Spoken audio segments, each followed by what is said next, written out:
Salut tout le monde, c'est Shamrock, je vis en Nouvelle-Calédonie depuis 2018 et je vous donne un petit peu toutes les informations pour préparer votre installation.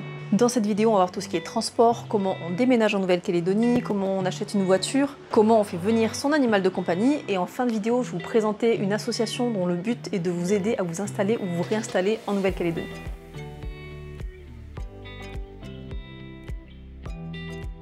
En Nouvelle-Calédonie, nous avons deux réseaux principaux de bus, un pour Nouméa et un pour le reste du territoire. Pour Nouméa, ce sont les bus Tanéo qui vous permettront de bouger dans tout Nouméa et dans ce qu'on appelle le Grand Nouméa. Il y a une trentaine de lignes dont une qui va jusqu'à l'aéroport de la Tontouta.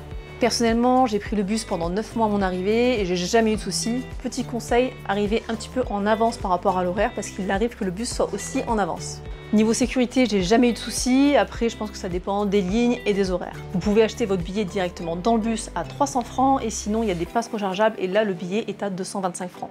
Par contre, attention, un billet c'est égal à un trajet. C'est-à-dire que si jamais vous changez de bus ou s'il y a des correspondances, il vous faudra prendre un autre billet. Sur le reste du territoire, ce sont les bus rail et leurs 22 lignes qui vont vous permettre de voyager. Nouméa, Bouraï, Tuo, Poya ou encore Puebo font partie des villes qui sont desservies. Et ils sont également présents sur l'île de Lifou. Là, au niveau des tarifs, ça va dépendre des trajets, donc le mieux c'est d'aller sur leur site, comme ça vous aurez toutes les infos.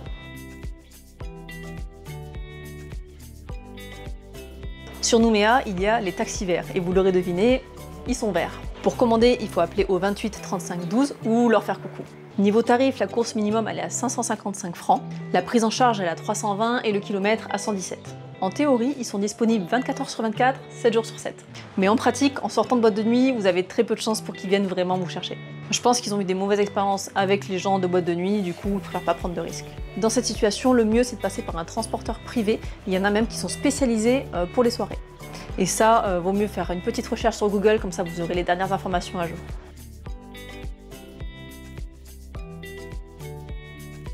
Du coup, le plus pratique, c'est d'avoir sa voiture ou d'en louer une pour découvrir la Calédonie ou le temps de son installation. Il y a plusieurs sociétés de location, par exemple il y a Europcar où vous trouverez des véhicules de tourisme, de 4x4 et des utilitaires. Ils ont 3 agences à Nouméa, une à Lansvata, une à Magenta et une à Ducos. Ils sont aussi directement présents à l'aéroport de la Tontouta, ce qui est top si vous voulez avoir une voiture dès votre arrivée. Il y a également une agence à Koné dans le nord et une sur la plus grande des îles Loyauté, Lifou. Ce qui est pratique, c'est que vous pouvez prendre une voiture dans une agence et la déposer dans une autre, et ça c'est top pour vos trajets depuis ou vers l'aéroport. Il y a aussi pas mal d'options comme le Wi-Fi, le GPS ou les sièges enfants et bébés. J'ai pu vous obtenir une réduction de moins 20% si vous vous réservez en ligne sur leur site avec le code Shamrock20 et je vous mets le lien dans la description.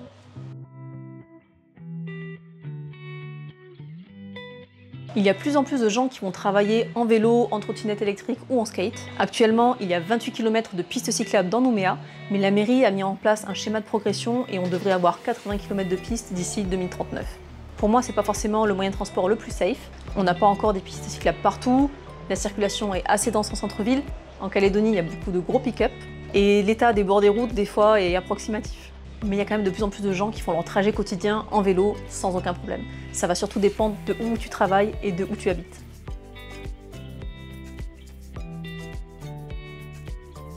Alors concernant l'autostop, quand je suis arrivée en Nouvelle-Calédonie, je voulais faire le tour de l'île en stop.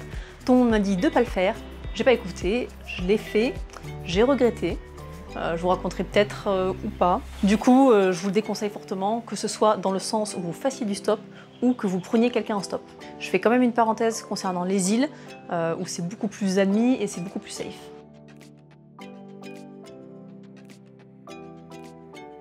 Personnellement, je suis venue avec une seule valise en Nouvelle-Calédonie, mais vous pouvez ramener toutes vos affaires en passant par un déménageur international.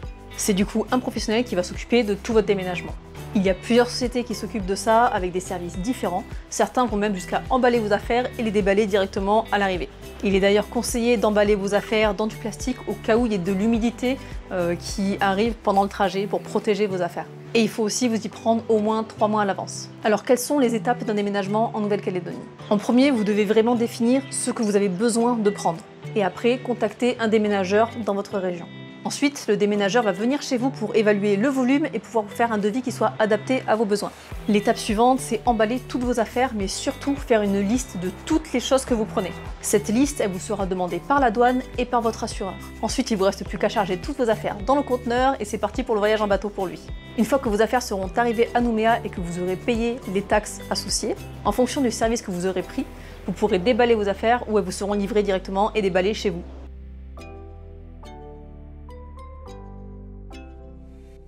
Combien de temps ça prend? Il faut compter environ 3 mois de trajet en bateau pour partir de la France jusqu'à Nouméa. C'est pour ça qu'il est vraiment important d'anticiper votre déménagement ou d'avoir une solution temporaire, par exemple de prendre un Airbnb qui soit déjà meublé. Et combien ça coûte? Le tarif va varier en fonction du transporteur, des services que vous prenez et du volume. Mais voici quelques tarifs que mes abonnés m'ont donnés. Pour un conteneur de 10 mètres cubes chez AGS, ils en ont eu pour 4 000 €. Un autre, 5 000 € chez les Alizés pour le même volume. 15 mètres cubes, 6 500 €. 17 mètres cubes, 9 000 € chez les Alizés.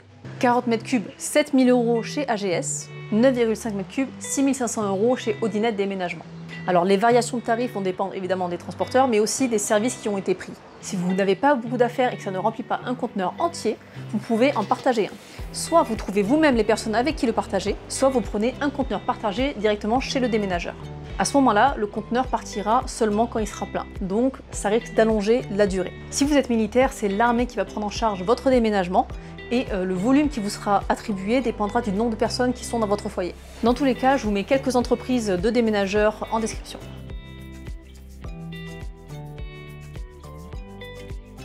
Alors pour faire venir votre voiture, il faudra également la mettre dans un conteneur. Est-ce que ça vaut le coup? Pas vraiment. Pourquoi? Parce que déjà, ça va vous coûter cher. Ensuite, vous allez devoir payer des taxes en fonction de l'Argus calédonien de la voiture. Et si jamais c'est un modèle de voiture qu'on ne trouve pas, nous, en Nouvelle-Calédonie, vous risquez de galérer pour trouver des pièces de rechange et ça risque de vous coûter très cher et d'être très long. À noter cependant, vous pouvez être exempté de taxes de douane si jamais vous vous engagez à ne pas revendre votre voiture dans les 5 ans suivant votre arrivée en Nouvelle-Calédonie.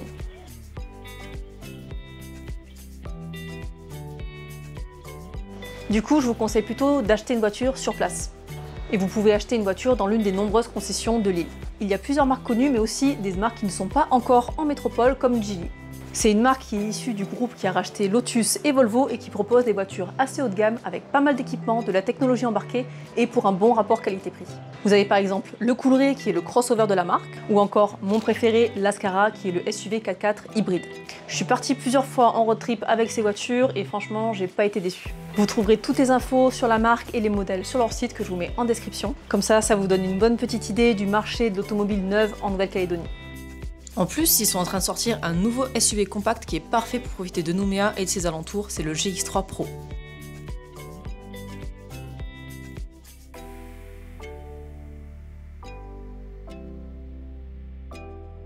Pour ceux qui ont des voitures d'occasion, vous en trouverez sur Facebook et sur le site Annonce NC, mais vous avez également des revendeurs qui sont spécialisés. L'un des principaux est Top Occasion, ils sont situés à Ducos et vous trouverez tout type de véhicules. De la citadine, de la sportive, du SUV, des pick-up et même des utilitaires.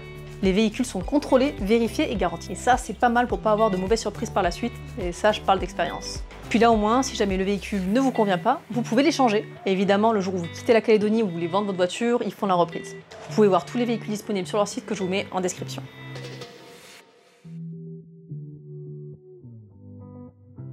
Contrairement à la métropole, en Nouvelle-Calédonie, le contrôle technique n'est obligatoire que pour la vente de véhicules qui ont plus de 5 ans. Et le contrôle technique est là vraiment à titre informatif. Même s'il n'est pas bon, vous pouvez vendre le véhicule et vous pouvez circuler avec. Bien sûr, il vous faudra assurer votre véhicule pour pouvoir circuler. Il y a plusieurs assureurs qui sont présents en Nouvelle-Calédonie. Moi par exemple, je suis chez Groupama et pour mon véhicule qui a un 4x4 11 chevaux et mon logement, je paye 6 900 francs par mois. Le tarif varie en fonction du type de véhicule, de sa puissance, de son ancienneté et de votre bonus. D'ailleurs, votre bonus de métropole est valable en Nouvelle-Calédonie. Du coup, il faut que vous demandiez une attestation à votre assureur en métropole avant de venir. Maintenant que vous avez votre voiture, il faut faire la carte grise. C'est la DI3T qui s'en occupe et vous avez un formulaire à remplir et à déposer au guichet. Il vous faudra l'ancienne carte grise, une pièce d'identité, un justificatif de domicile, le contrôle technique et un moyen de paiement. La carte grise obtenue est dématérialisée, vous avez un QR code avec toutes les informations dessus. Et par la suite, si vous avez des changements d'adresse par exemple, vous pouvez le faire en ligne gratuitement sur leur site.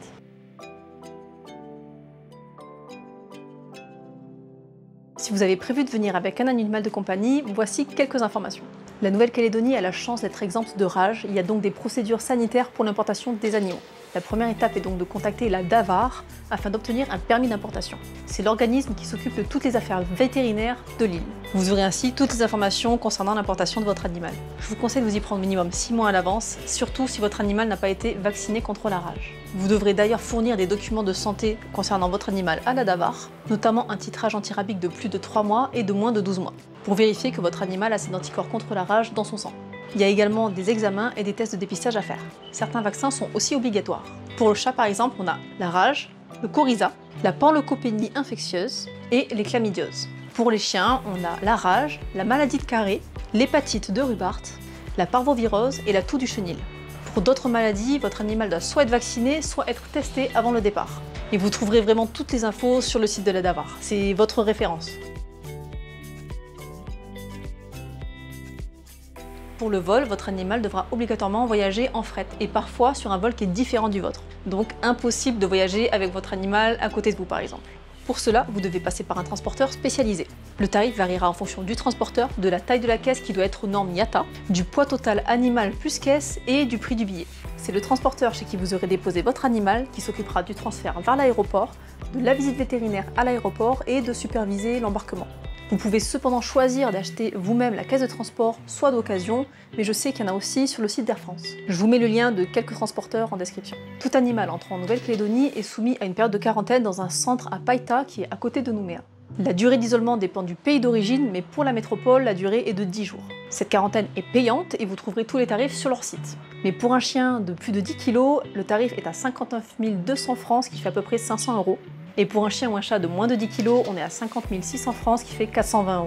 A savoir, il n'y a pas de quarantaine en décembre et en fonction des moments, il peut ne plus y avoir de place.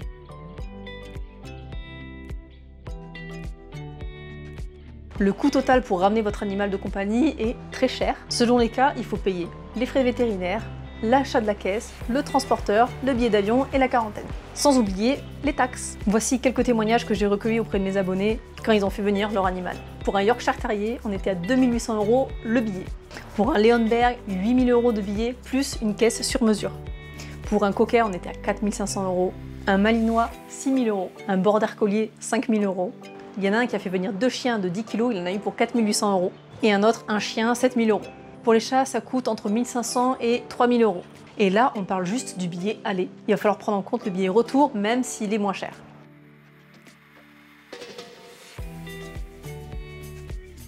Pour ceux qui n'ont pas d'animaux de compagnie et qui voudraient en avoir un en Nouvelle-Calédonie, il est possible d'en adopter. Il y a plusieurs associations qui s'occupent des adoptions. Vous avez l'ASPANC, la Bande à Nounou, les Sans-Voix par exemple. Pareil, si vous adoptez un animal, il faut penser aussi au billet retour, parce que l'objectif c'est pas du coup de le laisser en Nouvelle-Calédonie. Une bonne alternative, ça peut justement être d'être famille d'accueil pour ces associations et d'accueillir justement les animaux qui sont prêts à l'adoption le temps qu'ils trouvent leur famille. Talent calédonien. Cette association, créée en 2020, a pour but de montrer l'attractivité économique et la qualité de vie qu'on a en Nouvelle-Calédonie. Leur ambition est de faire venir ou revenir des étudiants, des professionnels à forte expertise, des entrepreneurs, des startups qui voudraient contribuer au développement de l'île. Leur priorité est de favoriser le retour des Calédoniens qui voudraient revenir sur leur île pour participer à la construction du pays. Mais ils ont aussi une volonté d'être inclusifs et de multiplier la diversité des compétences en aidant les talents métropolitains et étrangers qui voudraient également contribuer au développement de la Nouvelle-Calédonie de façon durable. L'association travaille avec les institutions comme le gouvernement, la province Nord et la province Sud et propose d'aider les talents dans tout leur processus d'installation en leur donnant plein d'informations. Talent Calédonien organise des événements de networking, des projets co-construits avec les institutions et les membres, des webinaires pour les personnes qui voudraient s'installer en Nouvelle-Calédonie et il y a également un groupe Facebook et un groupe LinkedIn. Leur site sortira d'ailleurs mi-2023 et vous y trouverez tout un tas d'informations utiles pour votre installation et sur le fonctionnement de l'association. Pour rejoindre Talent Calédonien ou si vous avez des questions, vous pouvez les contacter par mail, mais je vous mets aussi en description tout leur réseau. Voilà, j'espère que cette vidéo t'a été utile. Si tu as des questions ou que tu veux que j'aborde d'autres thématiques, n'hésite pas à les dire en commentaire. Pense aussi à t'abonner pour pas louper les autres vidéos. Et si tu veux déjà un petit peu découvrir la Calédonie, je t'invite à aller checker sur mon compte Insta où je te partage toutes mes découvertes et mes petites aventures en Calédonie. Bon courage pour ton installation et on se retrouvera peut-être à Nouméa.